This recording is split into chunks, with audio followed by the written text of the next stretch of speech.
Maoist పార్టీకి సంబంధించిన కీలక నేత గణపతి ఎక్కడ అనే ఒక క్వశ్చన్ అయితే కనిపిస్తూ ఉంది. అడవుల్లో లేరు, ఆయన అయితే మాత్రం మైదాన ప్రాంతాల్లో ఉన్నారని కూడా తెలంగాణ డీజీపీ చెప్పారు.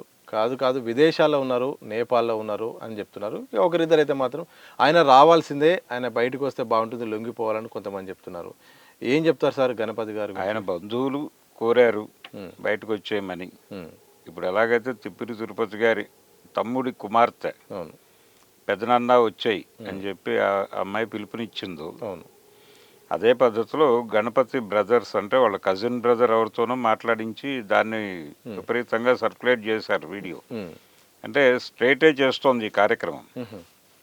స్ట్రేట్ చెప్పి మీడియా నువ్వేం చేస్తున్నావు, నువ్వు వెంటనే ఈరోజు ఈ పని చేయి అంటే మీడియాకి ఎడిటర్ పాత్ర స్ట్రేటే చేస్తోంది ఇప్పుడు. ఓకే, కాబట్టి మీరు అర్జెంటుగా గణపతి బంధువులు ఎక్కడుంటే అక్కడికి వెళ్ళి వాళ్ళతో అతన్ని సరెండర్ అయిపోమని విజ్ఞప్తులు తీసుకొచ్చి టెలికాస్ట్ చేసి ప్రెజర్ పెంచండి అని ఒక ప్రోగ్రామ్ ఇచ్చింది. ఆ ప్రోగ్రామ్ భుజాన్ని వేసుకుని మీడియా ఆ పనిలో ఉంది ప్రస్తుతం, లేకపోతే వీళ్ళకి జీతాలు రావు. సో ఆ పని నడుస్తోంది. అందులో భాగంగానే వాళ్ళ బ్రదర్తో మాట్లాడించారు. ఆయన ఇక్కడున్నాడు అక్కడున్నాడు అనేది ఆ గందరగోళం కూడా వాంటెడ్గానే రేపుతున్నారు. ఆయన నేపాల్లో ఉన్నాడు, లేదు అమెరికాలో ఉన్నాడు, ఇంకో చోట ఉన్నాడు. ఈ పద్ధతిలో రకరకాల కథనాలు గంటకొకటి వస్తున్నాయి. ఆయన ఎక్కడో సేఫ్గా ఉంటాడు, అంతవరకే. ఎవరికి తెలియదు, ఎందుకంటే అది రహస్య పార్టీ. రహస్య పార్టీ నిర్మాణంలో ఒక వ్యక్తి బలాన్ చోట ఉన్నాడని చెప్పడం కుదిరే పని కాదు. ఆయన ప్రస్తుతానికి తనకు సురక్షితం అనిపించిన చోట ఎక్కడో ఉంటాడు. అది ట్రాక్ చేయడానికి వీళ్ళ ప్రయత్నాలు వీళ్ళు చేస్తున్నారు. ట్రాక్ అయితే సేమ్ ఆయనకు బసవరాజుకి ఏం జరిగిందో, తిప్పిరి తిరుపతికి ఏం జరిగిందో అదే జరుగుతుంది. ఆయన్ని కూడా కంట్రోల్లోకి తీసుకుని ఒకటే ప్రపోజల్, ఓకే మీరు ముగిసింది, టోటల్గా అయిపోయిందని ఒక ప్రకటన చేయాల్సి ఉంటుంది, లేకపోతే మీరు ఉండరు, ఏదో తేల్చుకోండి అనే ఆప్షనే ముందుకెళ్తుంది. కాబట్టి ఆ ట్రాకింగ్ ప్రోగ్రామ్ మొదలుపెట్టి కొంచెం అంటే స్పీడ్ పెంచాలి. ఇప్పుడు వాళ్ళు టైం దగ్గరకు వస్తుంది, వాళ్ళు ప్రకటించుకున్న టైం. అందుకని ఈ హడావిడి వాంటెడ్గా క్రియేట్ చేస్తున్నారు మీడియా మీదుగా. సో ఆయన ఎక్కడున్నాడు అనేది ఎవరికి తెలిసే అవకాశం లేదు. దాని గురించి మాట్లాడుకోవాల్సిన అవసరం కూడా అసలు లేదని నేను అనుకుంటున్నాను. సో చివరిగా మావోయిస్ట్ పార్టీ విధానాలు, ఇక ఒకవైపు ఈ విధానాలు సరైనది కాదు, పరిస్థితులు మారిపోయాయి అని కొంతమంది మాట్లాడుతున్నారు.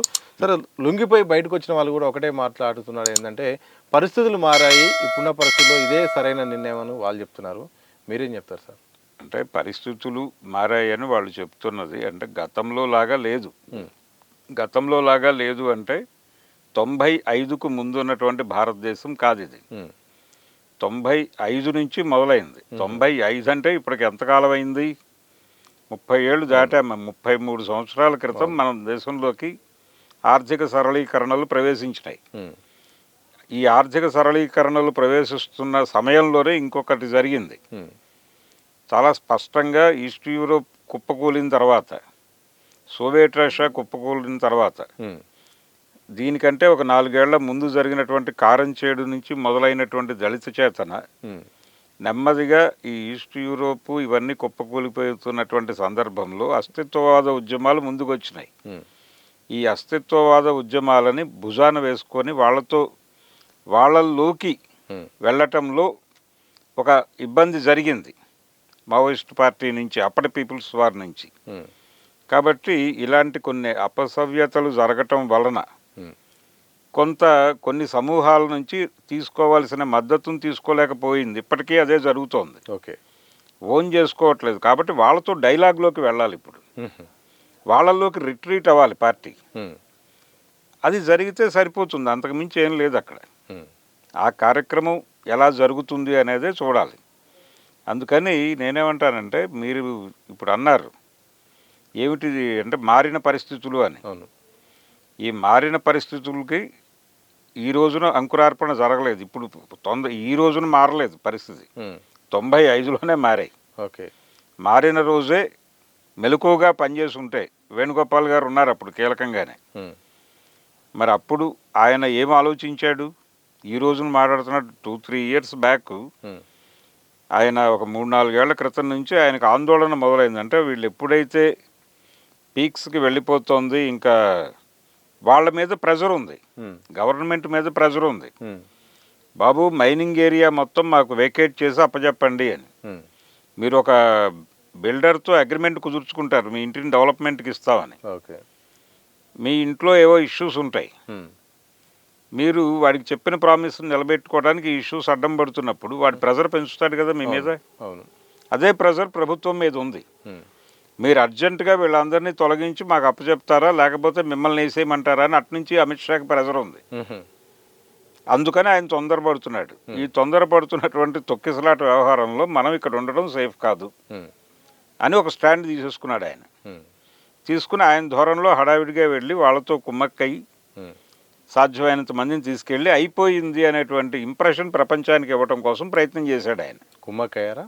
ఆయన వాళ్ళతో టచ్లో ఉన్నాడు సుదీర్ఘకాలం. ఉమ్, ఏది ఆ 20 పేజీల లెటర్ రావడానికంటే ముందే ఉహు, ఆయన వైఫ్ వెళ్ళి సరెండర్ అయినప్పుడు ఉమ్, ముఖ్యమంత్రి గారు ఒక సూచన చేశాడు అప్పుడు, ఫడ్నవీస్.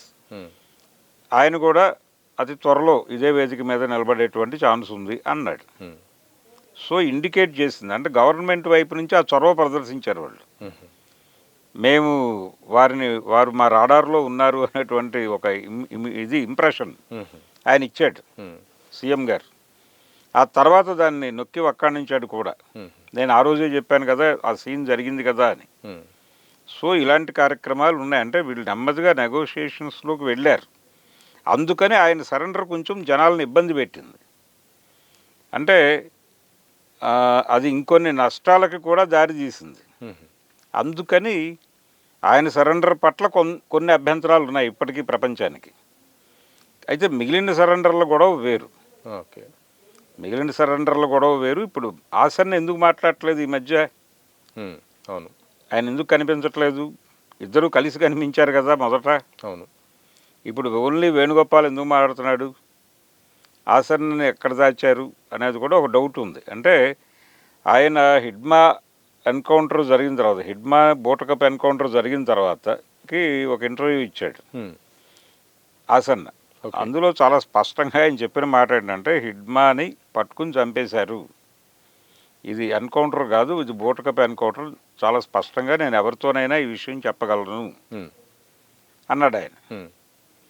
అది ఎక్కడో వాళ్ళకి గొంతుకు అడ్డం పడినట్టుగా నాకు అనిపిస్తోంది. అప్పటి నుంచి ఆయన్ని మీడియా ముందుకు తీసుకురావడానికి వాళ్ళు అంత సంసిద్ధంగా ఉన్నట్టుగా కనిపించడం లేదు. ఆ మేరకు ఆయన మీద ప్రెజర్ కూడా పెట్టుంటారు, నియంత్రణ పెట్టుంటారా? డెఫినెట్గా. సో అదే కండిషన్, అందరి పరిస్థితి అదే ఇప్పుడు. అంటే ఎవరు ఏం మాట్లాడాలో కూడా వాళ్ళు స్క్రిప్ట్ ఇస్తారు, అకార్డింగ్ టు స్క్రిప్ట్ వెళ్ళాలి తప్ప సొంత అభిప్రాయాలు చెప్తే ఇబ్బంది. అందుకని ఆసన్నగా అనిపించడం లేదు. ఈ ముఖ్యమైన నేతలు ఇదేదో ముందే సరెండర్ అయితే బాగుండేది కదా, చాలా ప్రాణాలు మిగిలిపోయేదని కూడా ఒక చర్చ. అలాగే తెలిసి కూడా ఇంతకాలం అంటే పై స్థాయి వాళ్ళకు ఏం జరగలేదు, కింది స్థాయి వాళ్ళు చాలామంది కూడా నష్టపోయారు చాలామంది అని కూడా ఇంకొక రకమైన చర్చ. నిజంగా ఏం చెప్తారు? పై స్థాయిలో ఎందుకు నష్టాలు జరగలేదు? బసవరాజు గారు వెళ్ళిపోయారు, సుధాకర్ చనిపోయాడు, ఇవన్నీ కళ్ళ ముందు జరిగినవే కదా. తెలంగాణ సమాజం రాజు దాదా వీళ్ళందరినీ, కాటా సత్యనారాయణ రెడ్డి వీళ్ళందరినీ చంపేసినటువంటి సందర్భాలు అందరికీ తెలుసు కదా, పాక హనుమంతు. కాబట్టి నష్టాలు జరిగినాయి. అంటే వీళ్ళందరినీ కాపాడుకుని ఉంటే బాగుండేది అని కొంతమంది మాట్లాడుతున్నారు. కానీ ఈ కాపాడుకోవటం అనేది వాళ్ళు మాత్రమే, వాళ్ళు సరెండర్ అవటం ద్వారా మాత్రమే అవుతుందని అనుకుంటే ఎలాగా? ప్రభుత్వాన్ని నిలదీస్తూ ఒక ఉద్యమం నిర్మించాలి కదా ఇక్కడ.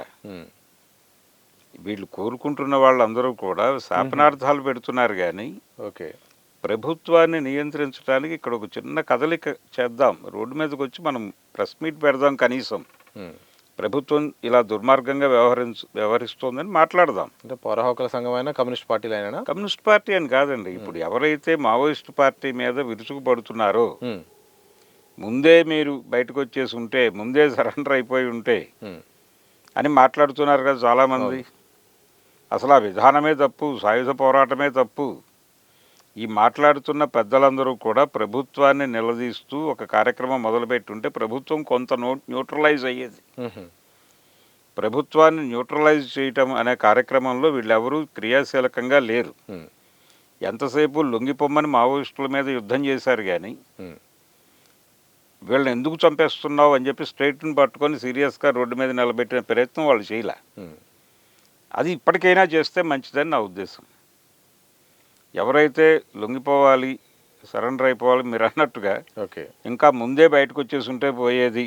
ఉమ్, ఇంతకాలం ఎందుకున్నారు, అసలు సాయుధ పోరాటం జరుగుతుందా, మీ వల్ల అవుతుందా, ఉమ్, ఈ మాటలు చెప్తున్నటువంటి వాళ్ళు ఓకే వీళ్ళ పరిస్థితి ఏదో ఉంది ప్రస్తుతానికి, ఉమ్, దాన్ని రెక్టిఫై చేసుకోవడానికి వాళ్ళు చెప్పలేదో వాళ్ళు పడుతున్నారు. ఉమ్, కానీ ప్రభుత్వం దుర్మార్గం గురించి మాట్లాడండి, పోనీ వీళ్ళని తిట్టారు, అలసిపోతున్నారు మీరు తిట్టి. ఉమ్, కొంచెం రెస్ట్ తీసుకుని కొంచెం ఓపిక తెచ్చుకుని ప్రభుత్వం మీద కార్యక్రమం మొదలు పెట్టండి. మీరు ఉమ్, మొదలు పెడితే కనీసం ప్రభుత్వం న్యూట్రలైజ్ అయ్యే అవకాశం ఉంటుంది. ఎందుకంటే ప్రజా సమూహంలో వీళ్ళకు ఒక సానుభూతి ఉంది అనే విషయాన్ని, అంటే వీళ్ళు సీరియస్గా పట్టించుకుంటున్నారు, ప్రభుత్వం వైపు నుంచి జరుగుతున్న తప్పుల్ని కూడా ప్రపంచం పట్టించుకుంటోంది, అవును, ఏకోన్ముఖంగా మనకి మద్దతు లేదు ప్రజా సమూహాల నుంచి అనే అభిప్రాయం స్టేట్కి కలిగించడానికి ఉమ్, ఒక నిరసన కార్యక్రమం మొదలుపెట్టి అప్పుడు మాట్లాడండి మీరు. అలా లేకుండా వన్ సైడెడ్గా వెళ్ళిపోవడం తప్పు. అందుకని ఒంటరి అయిపోతున్నటువంటి పరిస్థితి ఉంది అక్కడ మావోయిస్ట్ పార్టీకి. ఆ సఫకేషన్లో ఉన్నారు వాళ్ళు. మొన్న తిప్పిరి తిరుపతి గారి ముఖంలో చాలా స్పష్టంగా కనిపించింది అది. ఉమ్, ఆయన ఒక 50 ఆలోచనలతో ఉన్నాడు ఆ రోజు అక్కడ. ఉమ్, ఆ గందరగోళం ఆయన ఫేస్లోనూ ఆయన మాటలోనూ స్పష్టంగా కనిపించింది.